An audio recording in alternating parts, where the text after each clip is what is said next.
update gikan sa Cebu mga bay, nangabot na gabi ang mga leader sa lain-laing mga nasod nga sakop sa Southeast Asia para sa ika-48 ASEAN Summit sa Lapu-Lapu City.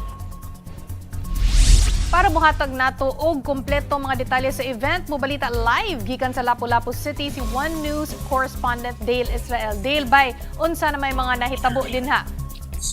Manhapon, Chiki, formal nang nagsugod ang ASEAN Foreign Ministers Meeting kung liin gituki ang direktang epekto sa krisis sa Middle East sa rehiyon. Apil na ang epekto nini sa enerhiya, negosyo ug supply sa pagkaon.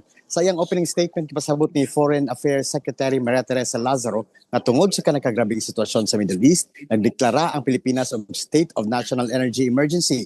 Tungod niini, gikinahanglan nga usabon sa Pilipinas ang mga arrangements sa pag-host sa ASEAN kung liin kadaghanan sa mga meeting giablihan, gibalhin na sa virtual samtang gilimitan ang mga in-person meetings alang lamang sa mga importante ug high-level nga tigom sa maniini.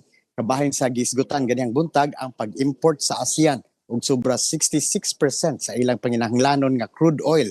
Maong dako ang epekto sa kagubot sa pagsaka sa presyo sa lana, kuryente, pagkaon ug uban pang mga panginahanglan.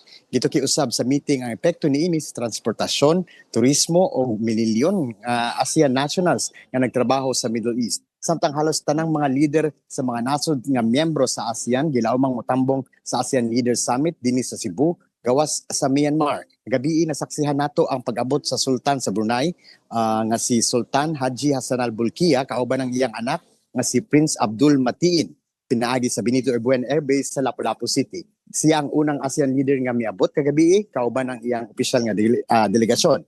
Miabot usab kagabi mga alas 9 si Presidente Bongbong Marcos sa airbase dinhi sa Lapu-Lapu City. Gilauman usab ang pag-abot sa mas daghan pang mga leaders sa ASEAN ug ilang mga opisyal nga delegasyon karong adlaw. Una nang gingon ni Presidente Bongbong Marcos nga mag-focus ang ASEAN sa energy security, food security ug kalawasan sa tanang ASEAN nations. Mao kini ang gilangkuban sa mga isgutanan sa mga leader sa nasod hangtod karong Biyernes dinhi sa Lapu-Lapu City. Balik kanimo, Chiki. Salamat kay bay ha. Mao to si Dale Israel gikan sa One News Cebu.